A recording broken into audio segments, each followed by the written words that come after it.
আমি নদীতে আসলাম একটু হাত মুখ ধুলাই করার জন্য, কিন্তু দেখেন বিড়ালটি আমার পাশে চলে আসছে, চুপ করে এখানে বসে আছে। আমার এখানে হাত মুখ ধুলাই করা শেষ হবে, আমি এখান থেকে চলে যাওয়ার সময় ও আমার পিছিয়ে পিছিয়ে আবার চলে যাবে।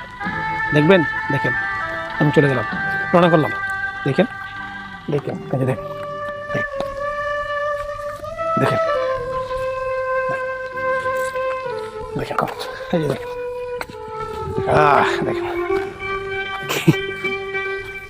দেখেন দেখছেন, দেখেন শুধু ভালোবাসাটুকু দেখেন। এখন নিজে না খাই ওরা খাওয়াইতে ইচ্ছে করে না। দেখেন দেখেন, দেখতে থাকুন,